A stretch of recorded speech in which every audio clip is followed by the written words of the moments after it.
Quando é feita uma análise a respeito da questão da monoideia e do estado em que eu começo a não dar conta de perceber o que está em torno de mim, porque sou eclipsada por uma tela mental em que eu volto e volto naquilo indefinidas vezes, pode acontecer uma alteração no meu perispírito que fatalmente redundará numa atrofiamento que me levaria a uma condição de ovoide, que vai dizer já de um processo que eu tenha feito de baixa vibração, e chega num dado instante que isso termina por me colocar na forma de um ovoide mesmo, que pode ter tamanho e cor variado, geralmente aí do medida de um crânio. E quando nós consideramos essa situação per si, o corpo mental, que é o espírito, ele vai fazer esse modelamento desse corpo espiritual, que seria o perispírito. E esse per si vai estar fazendo a baliza, a definição do corpo físico. Em sendo assim, o perispírito, ele é influenciado por ação mental psíquica do espírito. Por isso que quando eu inicio uma dada prática de deixar de reclamar, então, considerando que eu me percebo reclamona, eu desejo fazer uma modificação da minha conduta, existe uma janela de 21 dias que vai ser pedido para que eu acostume com aquela nova maneira de ser. E aí, por 21 dias, eu vou precisar de uma disciplina intensa referente a isso. Um esforço titânico. Mas, ao chegar esses 21 dias, já se torna um pouco mais fácil. Eu continuarei precisando podar a tendência de querer lamuriar, mas já vai se tornando mais tranquilo fazer aquilo. E não deixa de ser uma ginástica espiritual, em que quanto mais eu disciplino aquela ação, a reverberação acontecerá fatalmente no perispírito. E é isso que vai tornando mais fácil o dado caminho. Até essa disciplina mesmo que nós fazemos acontecer na direção do que brilhamos.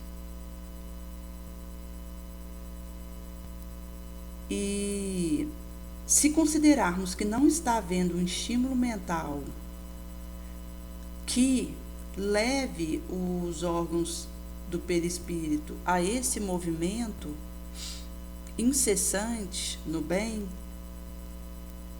vai acontecer de haver uma atrofiação e retração que vai marcar o arranque de uma ovoidização. que seria uma regressão biológica e na forma desse corpo espiritual mesmo, perispírito, e vai caracterizando pela perda de membro, o tronco reduz e se torna, no fim, uma massa compacta, maciça, que, conforme supracitáramos, pode ter variação de cor e tamanho. Daí, o ovoide, ele tem uma falência no processo consciente, que como que estanca, e ausência de forma. O tamanho ele vai desde uma laranja a um crânio humano,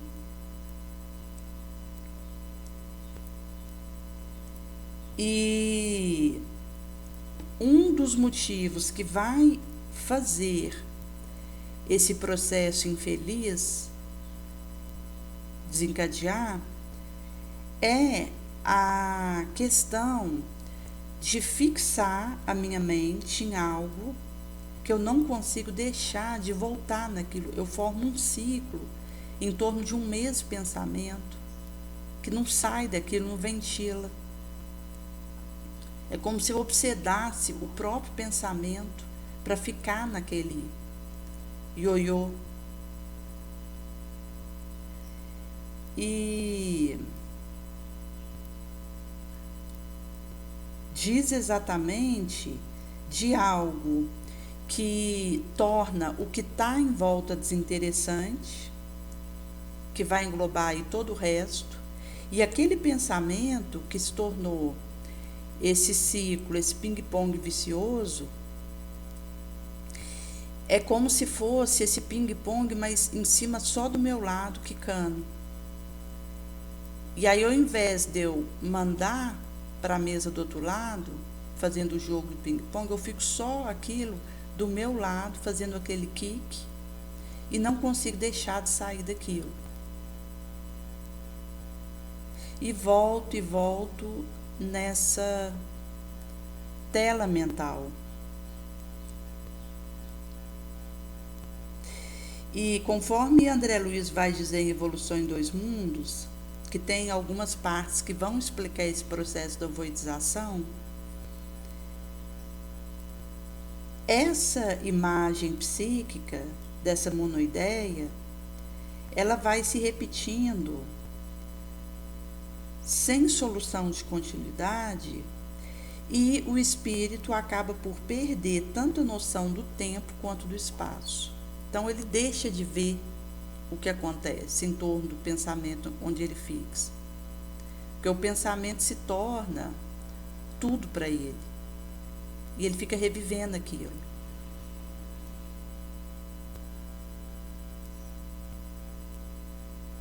E aí, somente reencarnar vai viabilizar, reverter esse processo.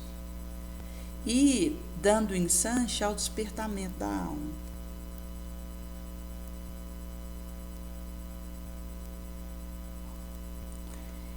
E aí, o perispírito, ele desvitaliza, o metabolismo, ele reduz ao extremo e tem uma atividade consciencial consoante falida, muito pouca, e vai traduzir numa perda de tempo enorme no processo evolutivo.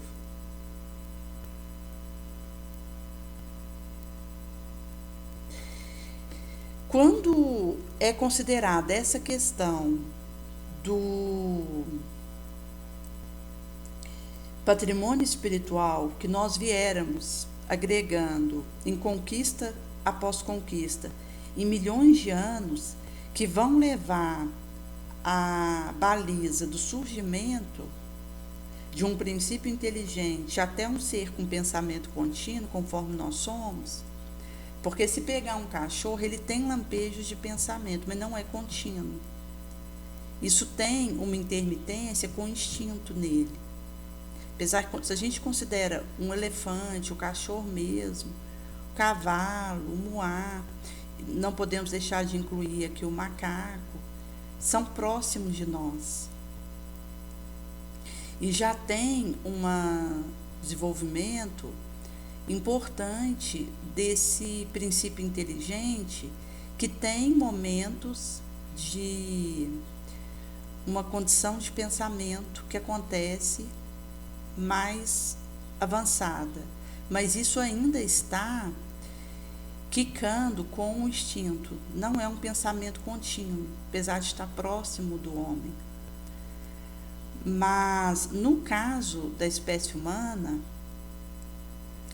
e aqui um adendo para o recorte de que aonde estivermos, na dimensão que for, é uma forma humana mesmo.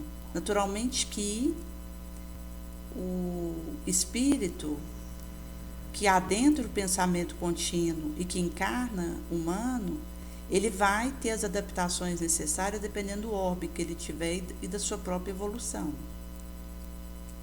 Daquilo que seu perispírito já houver amealhado devido à sua trajetória ínclita.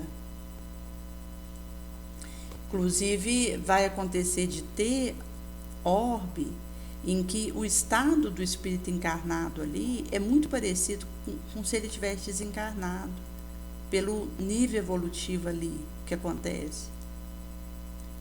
Aí dá para perceber como que vão haver essas variações, mas continuaremos falando de humano e que naturalmente sabemos que caminhamos para a angelitude, que aí seria um atributo ainda inabordável para nós, até pela distância que nós estamos mesmo dos anjos. Mas existem gradações importantes que vão acontecendo, e esse caminho que nós fizemos longo para chegar a esse pensamento contínuo, bem como as experiências reencarnatórias inúmeras que vivemos, continuam retidas e permanecerão conosco. Isso não é perdido, não existe uma retroação nesse aspecto.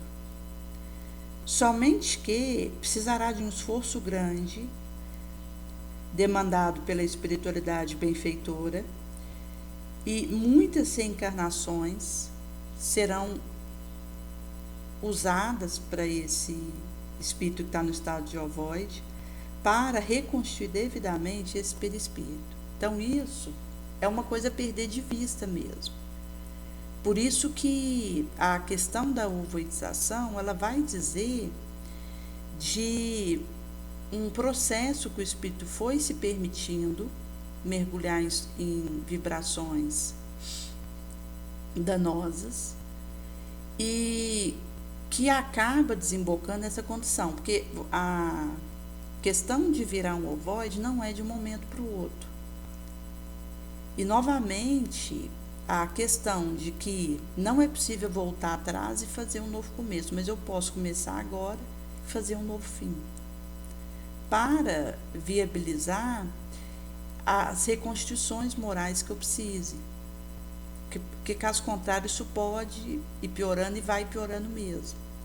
Porque a sombra, ela vai manifestar espontânea.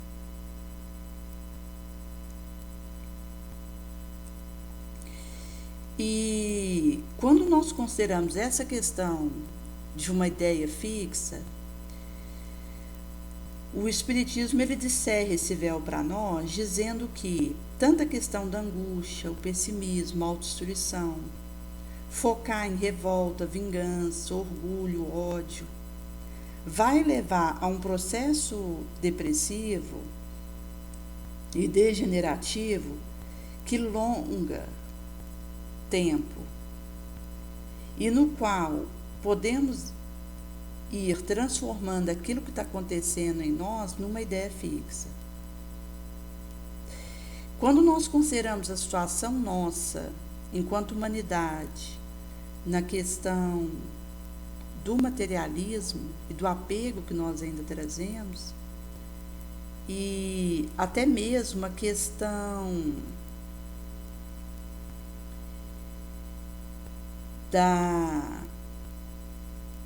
religião que tem havido um despertamento, mas ainda acontece um distanciamento da nossa parte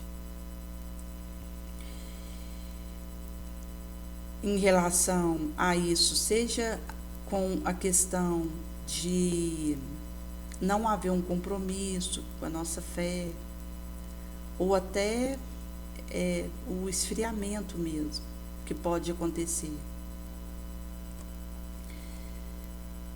Iremos ter uma percepção de estar havendo um aumento de casos de ovoidização.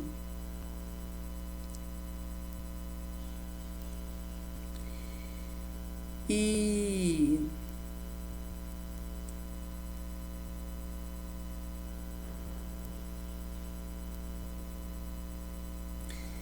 existe uma obra no livro Ícaro Redimido, fazendo um novo recorte, que foi prefaciado por Bezerra de Menezes, que vai dizer de Santos Dumont no plano espiritual, e relata a possibilidade de ovoidização que tem a ver com um suicida que estava num sono reparador, então saiu do corpo de carne pelo caminho do suicídio, está numa condição de descanso reparador, mas quando desperta e tem um contato com a sua realidade desesperadora, e por não ter recurso íntimo, num ímpeto de autodefesa, que é um instinto que funciona, mergulha e acaba afundando em zona inferior do inconsciente, que vai caracterizar esse despertar desse sono que ele estava como um momento em que o despertar do espírito consciencial é automaticamente inibido e, a partir daí, passa a provocar a retração do metabolismo e da ginástica mental.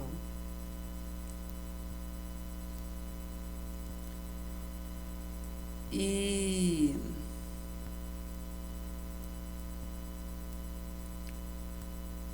em sendo assim,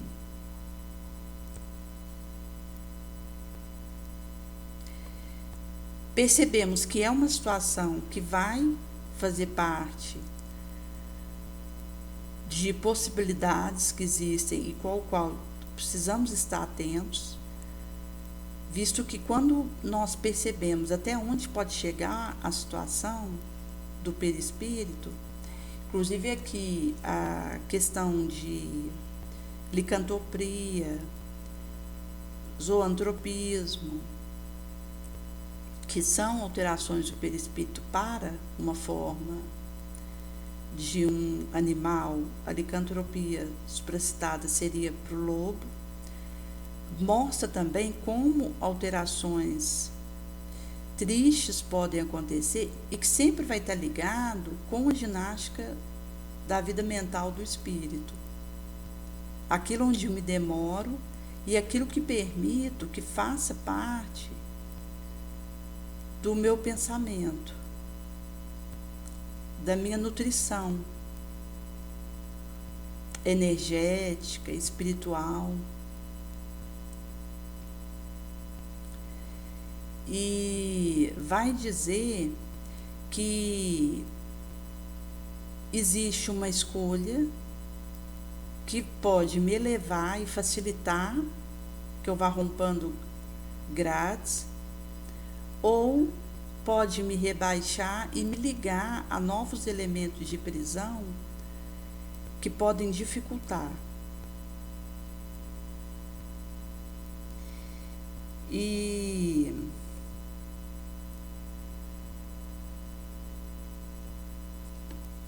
se considerarmos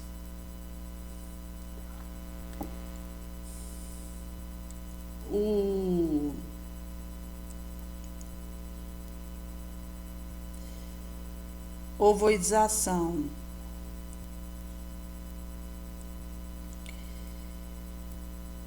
A literatura espírita, mormente aquela referenciada na coleção A Vida no Mundo Espiritual por André Luiz,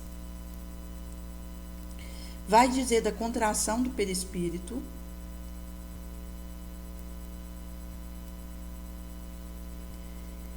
e que essa contração, no caso da miniaturização, que é a ovoidização mesmo, vai ocorrer fora do momento de nascer para a vida física, mostrando que é um dado, uma condição patológica.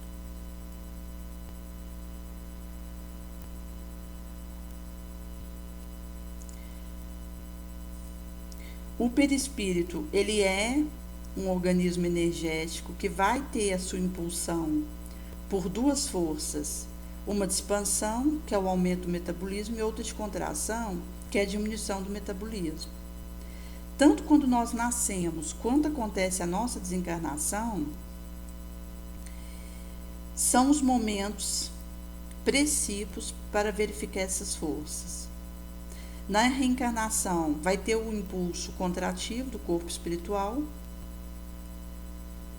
para adentrar um corpo orgânico, físico, e quando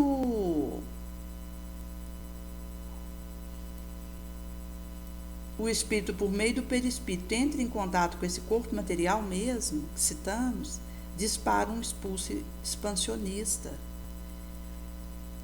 devido à questão mesmo da divisão que vai acontecendo ali daquelas células desde o zigoto e que leva à formação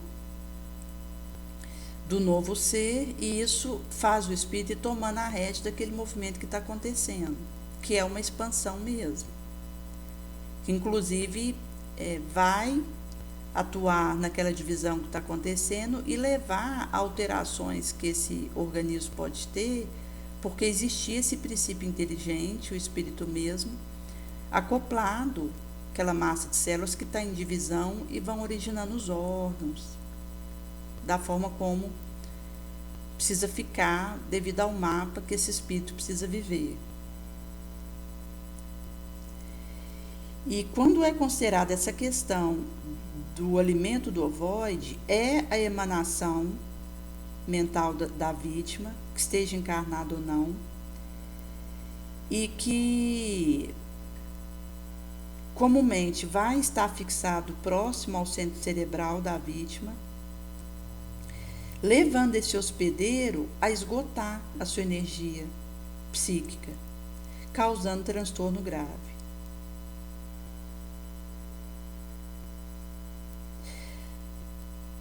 Pela lei da ação e reação, quando nós consideramos aqueles que são hospedeiros para ovoides, tem a ver com as que possuem fatores predisponentes tristes, como remorso, culpa, ódio, egoísmo, onde essa energia da mente permite vínculo menos nobre e danoso, degenerativo. Quando nós falamos propriamente dito de processo obsessivo, onde alguém pode ser vampirizado por dezenas até ou mais de corpos ovoides que são atados e colocados ali no cérebro perispiritual por meio de fio sutil, mas que fica ali, o livro Libertação vai trazer o caso de Margarida. Ela estava encarnada e André Luiz relata que ela tinha esse processo obsessivo intenso, importante, onde vários ovoides, dezenas, estavam vampirizando seu perispírito por esses fios sutis, na região do cérebro mesmo, que eram obsessores cruéis, que estavam utilizando ovoides como parasita espiritual, numa manobra de joguete de tortura e subjugação. Se nós considerarmos a espiritualidade inferior, porque nós temos a zona abismal, acima a zona trevosa, acima nós temos os diferentes degraus de umbrais. Abaixo dos umbrais, né, nós temos o Vale dos Suicidas, que está numa região muito difícil.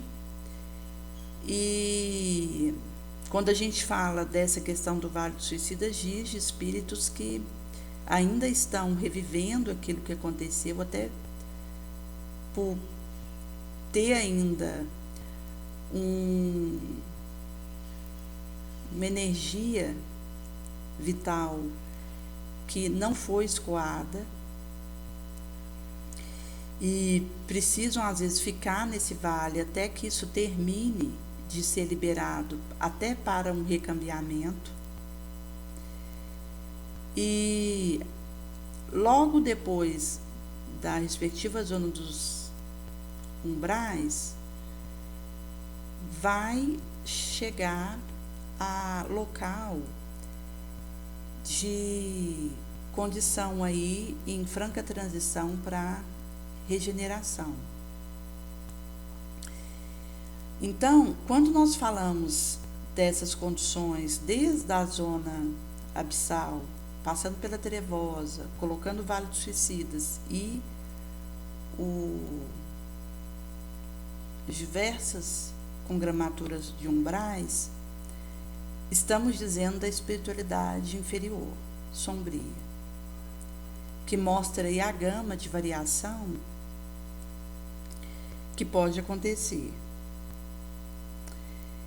E nesses ambientes, os ovóis, eles são armas de perseguição, em que espíritos, ainda em condição triste, usam ovóides como forma de atacar e prejudicar outrem, e por isso esses ovóides mesmo vão ser temidos, porque vão levar seja a uma demência, a uma depressão, a uma loucura, e por aí vai. A gama que pode acontecer aí com o uso de ovóides.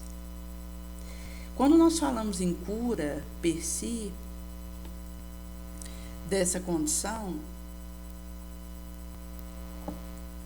urge considerar que é algo que demanda tempo, vai precisar, conforme supracitaram, de inúmeras reencarnações para acontecer, até porque um processo vai precisar acontecer para que ele possa novamente sair dessa condição de atrofiamento e voltar ao seu perispírito conforme era. No caso do livro falado Ícaro Redimido, os autores vão dizer essas reencarnações de frustradas, ou ensaio biológico de desovoidização, devido às aberrações que produzem, mas de valor terapêutico grande para refazer o molde espiritual. Então, mesmo que aparentemente exista uma frustração naquele processo encarnatório que aconteceu, e num olhar inicial dá a impressão que é aberração, que houve um erro ali na hora de dividir aquela massa que forma desde o zigoto, que teria que formar um novo ser e gera formas monstruosas, mas na verdade tem um valor terapêutico importante, imprescindível, para refazer o molde, a congramatura espiritual. E isso resulta tanto em deformação embrionária, patologia da gravidez, outras. E mesmo assim ainda poderá acontecer de nascer como um enfermo mental ou portador de malformação genética que pode não ter uma definição imediata na medicina para aquilo e cuja tratamento ainda pode não ter como acontecer por não ter conhecimento que se deu ali de fato. E no caso de ser uma deformação conhecida ou que possa haver alguma intervenção quando acontece aquela gravidez, isso naturalmente vai ser feito. Mas a maioria daqueles que são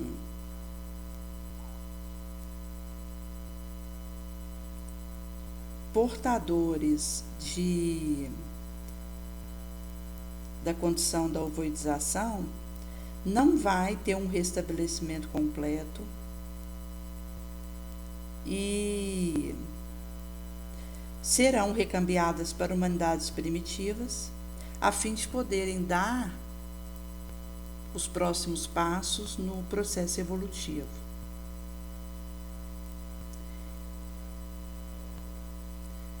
E quando nós consideramos uma prova física dessa presença de ovoide, tem aí a ligação com cisto dermoide, que é uma malformação do embrião, é raro e não tem uma explicação patente na medicina.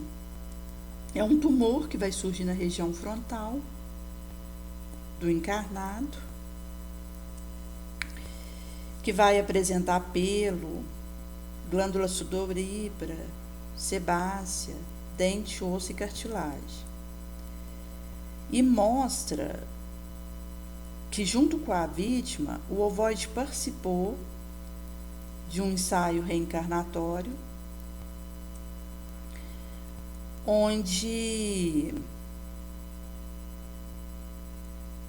esteve vinculado intensamente ao hospedeiro no mundo espiritual e, na oportunidade, nessa instância reencarnacional, renasce jungido a ele. Então, estavam ali no mundo espiritual, na zona sombria, uma vítima que era hospedeiro de um ovoide, e aí essa vítima foi recambiada para reencarnar, que está sendo hospedeiro desse ovoide.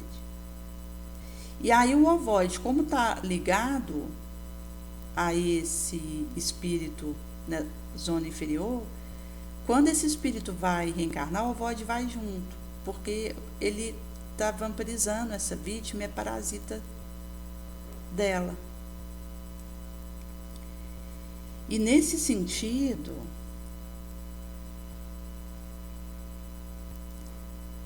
ocorre de formar esse tumor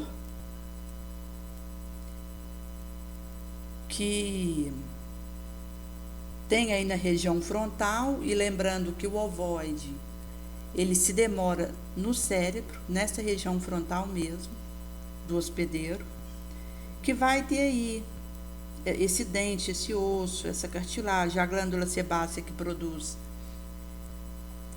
óleos de proteção do nosso organismo, que todos nós temos, a glândula sudorípara que produz suor, que tem a ver com regulação de temperatura que o nosso organismo precisa fazer, porque nós somos, junto com as aves, homeotérmicos. Nós precisamos manter a temperatura do corpo constante, em torno de 37 graus, no caso de humano. Mas todos os mamíferos e aves mantêm essa temperatura do corpo constante, pode ter variação de acordo com a espécie, mas que não pode ter alteração de acordo com o ambiente,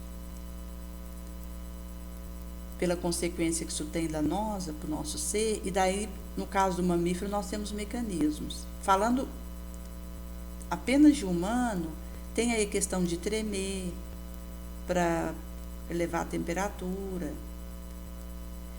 e outros mecanismos que nós trazemos para que essa temperatura fique constante. Já réptil, peixe e anfíbio são pescilotérmicos. Eles variam a temperatura do corpo de acordo com o ambiente. Por isso que às vezes lagarto no deserto, ele precisa ir para algum local onde ele encontre alguma sombra ou afunda para sair do sol, porque senão ele vai fritar ali debaixo daquele sol, se ele não tiver algum mecanismo, porque ele não mantém a temperatura constante debaixo daquele sol. Enquanto o sol está batendo nele, ele vai elevando a temperatura. Aí ele tem que sair daquele local, procurar algum tipo de proteção, nem que seja entrar dentro da terra, para que a temperatura ceda um pouco. Então, quando mostra que a questão de glândula sudorípara e pelo, que é uma característica de mamífero, que tem também desenvolvimento placentário do novo ser, e dente, apesar que vai ter grupos outros que vão ter o dente, mas nós estamos falando que é uma característica de mamífero essa. E temos a questão da alimentar o recém-nascido com leite e vai dizer de características desse grupo e que mostra claramente que tinha um ovoide ali que está atrofiado, os seus órgãos não se formam corretamente porque está naquela forma daquele ovo e preso aquele hospedeiro, e é visto como esse câncer na região frontal.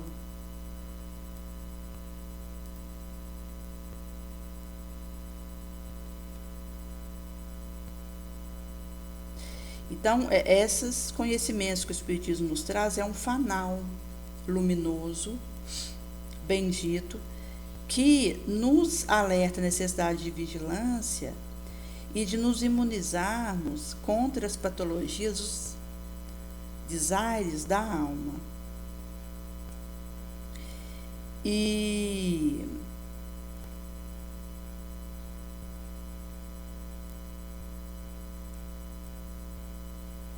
quando nós falamos a questão do Evolução em Dois Mundos, que vai falar um pouco disso,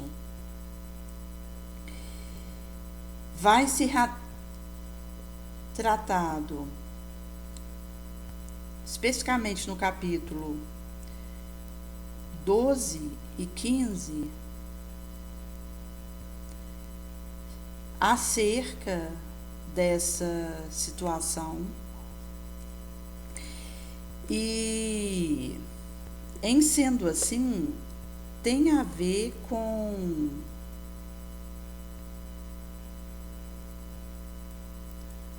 uma condição mesmo que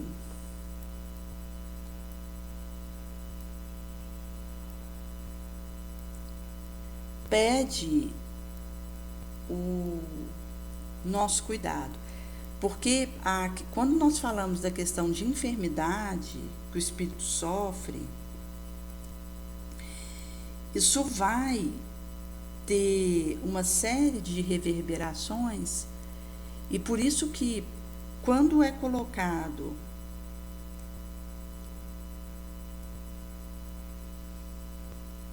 a questão de liberar o perdão, são recursos terapêuticos que Jesus nos dá e que vai nos permitir afastar do risco do monopensamento. Porque quando alguma coisa, inclusive a questão de lamuriar, de queixar, porque tudo aquilo que me leva a ficar numa vibração desditosa e que vai me fragilizando, vai também me fazendo acostumar a voltar naquilo. E pode chegar um momento que eu perco o caminho da volta. E fica muito mais difícil para mim retornar a uma condição mental sadia.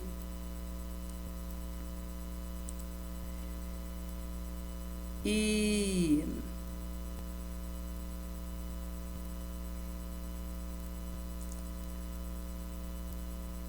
por isso que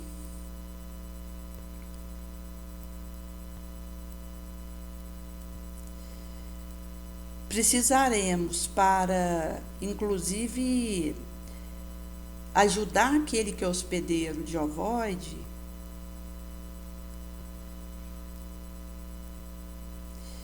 que por aquilo que vive tem como ajuizar dos próprios débitos, de um serviço de amor puro a outrem, com disciplina, educação, sublimação de si mesmo, elevação de propósito, porque só esse testemunho é forte suficientemente para renovar, reajustar e retirar dessa condição de sair disso. Então, é essa ação no bem genuína, constante, quebrando voluntariamente nosso sentimento, nosso impulso inferior, que vai produzir fator vigoroso de transformação sobre aquele que nos espreita, nos observa, em relevo aquele que nos agrega a existência e influencia, interfere na nossa atmosfera espiritual, uma vez que, demonstrando essa caridade, fraternidade, se inspira em alguém um pensamento edificante, positivo, e no circuito sucessivo, sem solução de continuidade, essa ondulação contínua de energia renovadora vai modificando, no desafeto mais acirrado e complexo, qualquer exposição hostil na nossa direção. Em sendo assim, não precisaremos aguardar invariavelmente reencarnação futura, entretecida de lágrima, dor, em ligação expiatória, de baixo nível, muita vez, com muito sofrimento, para diligenciar paz e reconciliação com o inimigo que trouxemos do pregresso. Porque pelo nosso devotamento ao outro, a humildade realmente sentida, praticada, será possível valorizar a nossa frase e dar um assento para o nosso ir e santificar nossa prece, nossa vibração. O que irá atrair uma simpatia valiosa, que fará fendar a rocha, do qual jorra uma cachoeira com providencial intervenção para nos ajudar. É que quando somos percebidos transfigurados para melhor, aquele adversário, mormente, conforme supracitarmos que pode acontecer, o que administra um ovoide em nós, o próprio ovoide, que acaba que tem aquele acesso a nós devido a compliciamentos recíprocos. Igualmente, eles vão se desarmando para o mal. E quando nós consideramos aqui do caminho longo que esse ovoide vai precisar fazer, poderíamos trazer o adversário que inocula esse ovoide em nós e que acaba que nos atormenta e suplicia com isso. E isso só vai facilitando essa libertação. E aqui nós estamos falando daquele que é hospedeiro de ovoide. E por fim perceberemos, para aqueles que estejam envolvidos nessa rede, só o bem e seguir a proposta de Jesus é o caminho e aquele pelo qual deveremos seguir de vida e liberdade. E consoante Jesus diz em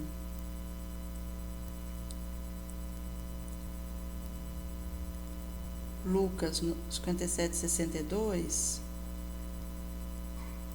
e em Mateus 8:18 a 8:22, no recorte do 8:21, quando o discípulo diz: Senhor, deixe-me primeiro enterrar meu pai antes de seguir, ele diz: segue-me você, deixa que o morto enterre seu morto. Ou seja, é preciso fazer esse caminho sem esperar que alguém nos acompanhe na senda e na marcha do progresso moral. Tomar essa rédea da nossa roda sansara, do nosso destino, e fazer isso acontecer, porque aí nós poderemos fazer o processo de romper nossas algemas.